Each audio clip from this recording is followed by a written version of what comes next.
प्यारे विद्यार्थियों, स्वागत है आपका हमारे चैनल पर। विद्यार्थियों, आज की कक्षा में हम समझेंगे प्रवाह कार्य पुस्तिका गणित कक्षा 6 एवं 7 के अंतर्गत कार्यपत्रक 70। आइए शुरू करते हैं।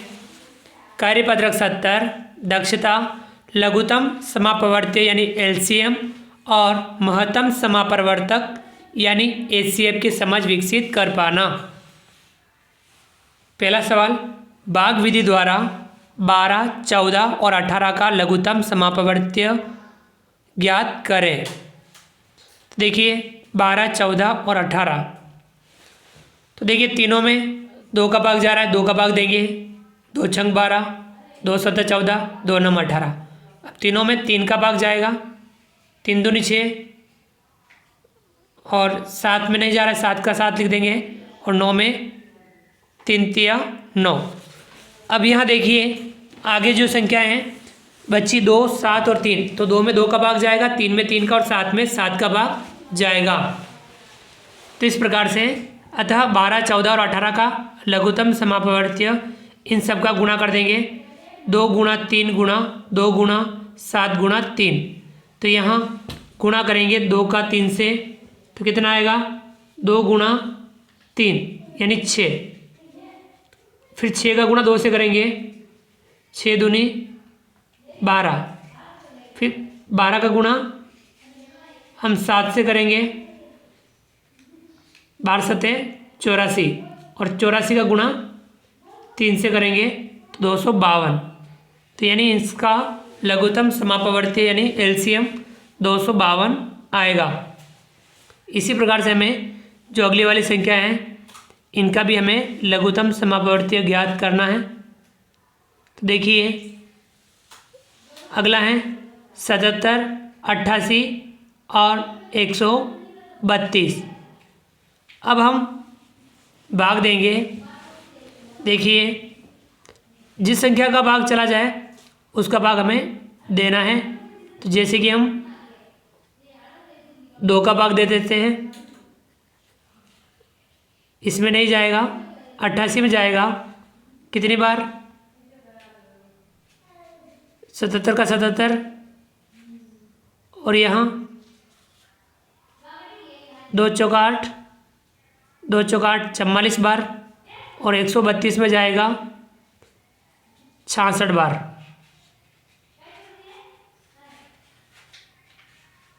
अब वापस 2 का भाग इनमें जा रहा है, 77 का 77, यहाँ पे 22 और यहाँ पे 33। अब 2 का भाग 22 में, तो 77 का 77, यहाँ 11 और यहाँ 33। अब यहाँ 3 का भाग 33 में, 77 का 77, 11 का 11 और यहाँ 11 बार। अब यहाँ 11 का भाग देंगे, यह हम 7 का दे देते हैं, 7 का भाग 77 में 11 बार, 11 का 11 और 11 का 11। अब हम 11 का भाग देंगे, तीनों में 1 के 1, यानी हम इनका गुणा कर देंगे तो हमारे पास एलसीएम प्राप्त हो जाएगा। तो हम किसका गुणा करेंगे, 2 गुणा 2 गुणा 2 गुणा 3 गुणा 7 गुणा 11। तो ये हमें गुणा करना है। तो यहाँ हमें एलसीएम प्राप्त हो जाएगा। 2 का गुणा 2 से करेंगे 4, 4 का गुणा 2 से करेंगे 8, 8 का गुणा 3 से करेंगे 24, 24 का गुणा 7 से करेंगे 168 और 168 का गुणा 11 से करेंगे तो कितना आएगा 1848, यानी इसका एलसीएम आएगा 1848। 77, 88 और 132 का एलसीएम 1848 प्राप्त होगा। इसी प्रकार से तीसरा, हमें इनका भी अभाज्य गुणनखंड करके हम लघुत्तम समापवर्त्य ज्ञात करेंगे। देखिए 2 का भाग देंगे, कितनी बार 2 × 8 = 24, और इसमें 15 बार और इसमें 9 बार। फिर 2 का भाग, 2 चौका 8, 15 का 15 और 9। फिर 2 का भाग, 2 दूनी 4, 15 का 15 और ये 9। फिर 2 का भाग, 2 एकम 2, 15 का 15 और 9। फिर 3 का भाग, 1 का 1, तीनों पंजे 15 5 बार और 3 तिया 9। फिर अब 3 का भाग, 5 का 5, 3 एकम 3 और यहाँ 5 में 5 का भाग 1। अब हम इनका गुणनखंड कर लेंगे। 2 गुणा 2 गुणा 2 गुणा 2 गुणा 3 गुणा 3 गुणा 5। इस प्रकार से हम 2 का गुणा 2 से करेंगे 4, 4 का गुणा 2 से करेंगे 8, 8 का गुणा 2 से करेंगे 16, 16 का गुणा 3 से करेंगे 48, 48 का गुणा 3 से करेंगे 144 और 144 का गुणा 5 से करेंगे। कितना आएगा? 720। यानी इसका जो एलसीएम आएगा वह आएगा 720। समझ में आ गया? चलिए आगे बढ़ते हैं। चौथा 135, 120 और 90। तो देखिए हम इसमें भाग देंगे तो हम क्या करते हैं, बड़ी संख्या का भाग देते हैं। जैसे कि हम इसमें 5 का भाग देते हैं, तीनों में जा रहा है तो 5 का भाग 135 में देंगे तो आएगा 27। और 5 का भाग 120 में देंगे तो कितना आएगा? 24। और 5 का भाग 90 में देंगे कितना आएगा? 18।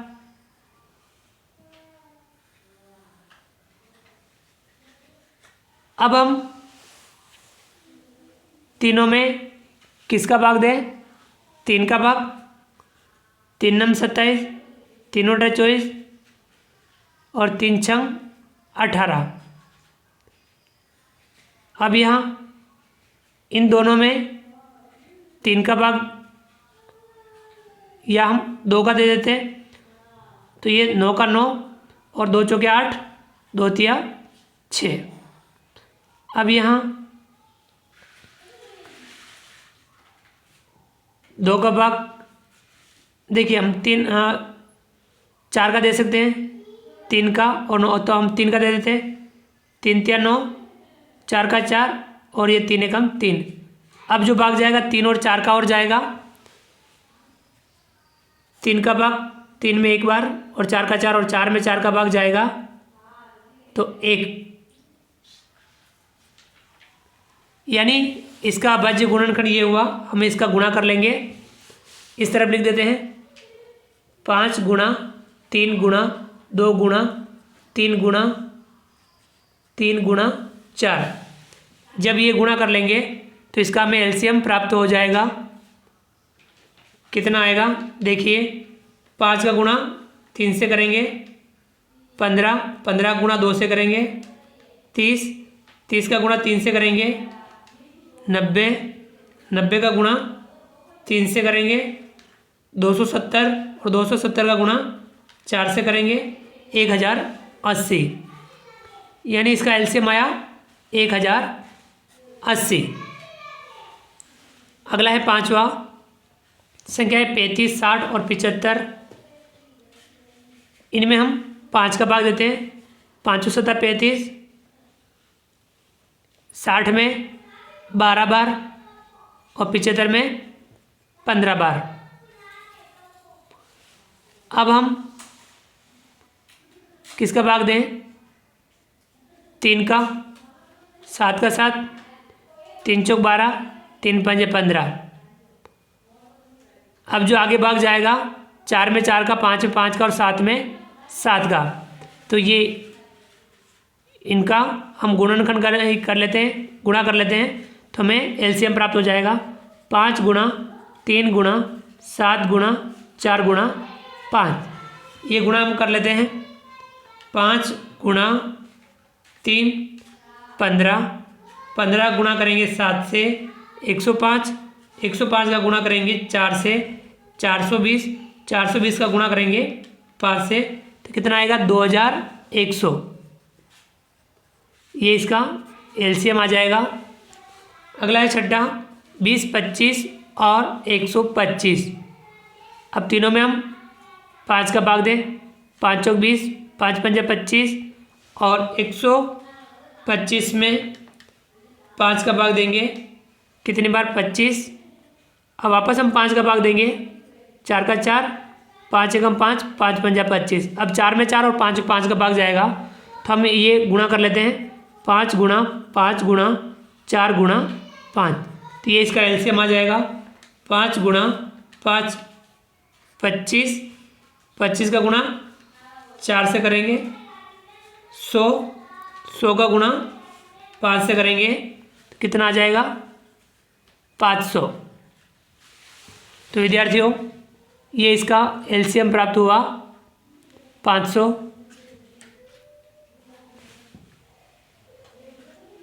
चलिए विद्यार्थियों आगे बढ़ते हैं।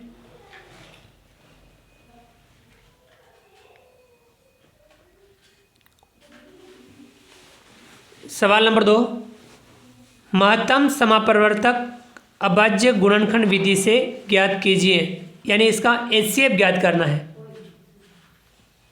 तो देखिए हम एचसीएफ ज्ञात करते हैं। पहला है 30 और 45, तो यहाँ 30 के अभाज्य गुणनखंड किए। 2 का भाग 30 में 15 बार, 3 का भाग 15 में 5 बार, 5 का भाग 5 1 बार। ये 30 के अभाज्य गुणनखंड 30 बराबर 2 गुणा 3 गुणा 5। इसी प्रकार से देखिए 45 में 3 का भाग दिया 15 बार, 3 का भाग 15 में 5 बार, 5 का भाग 5 में 1 बार, यानी 45 बराबर 3 गुणा 5। 30 और 45 के अभाज्य गुणनखंडों में 3 और 5 के उभयनिष्ठ गुणनखंड, 3 और 5 उभयनिष्ठ गुणनखंड है। ठीक है, 3 5 3 5, तो यानी 3 का गुणा 5 से कर लीजिए तो 15। इनका महत्तम समापवर्तक यानी मस या एचसीएफ कितना आया 15।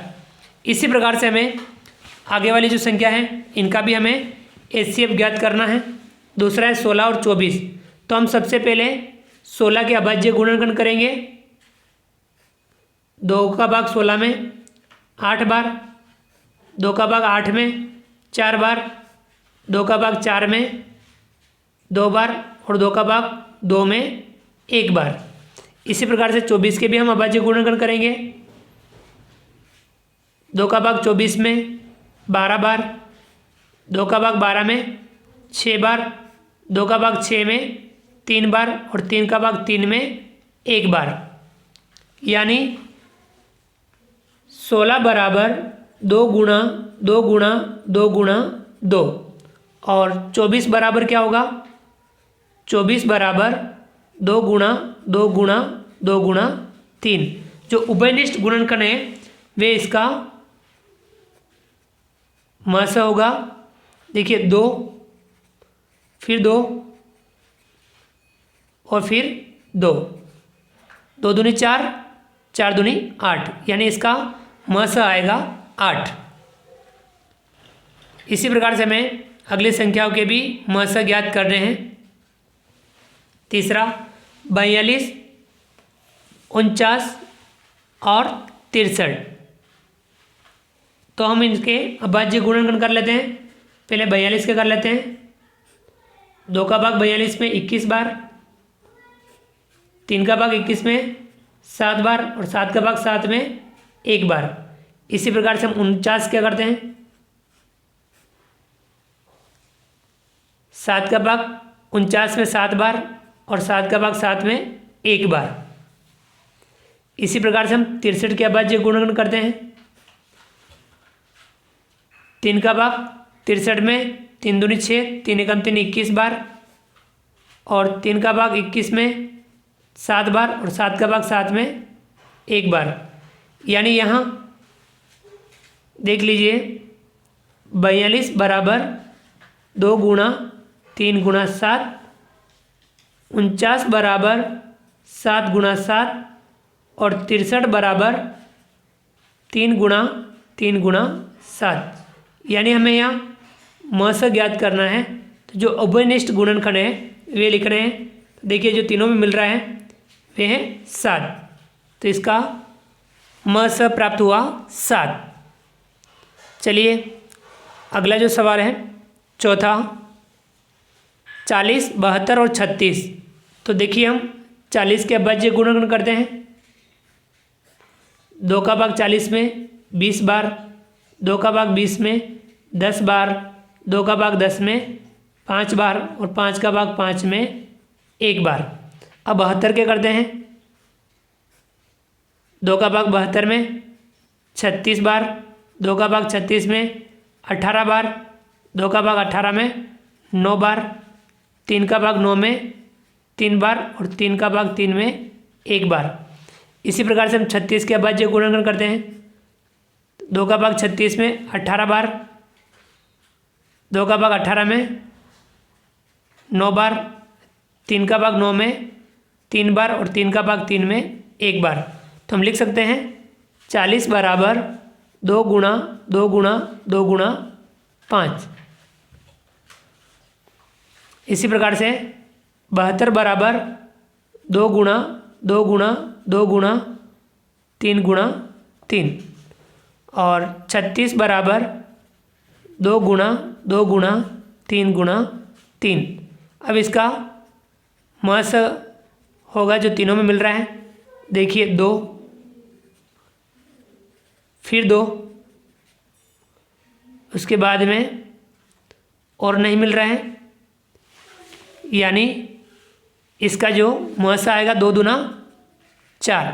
ये इसका मुआवजा होगा कितना 4।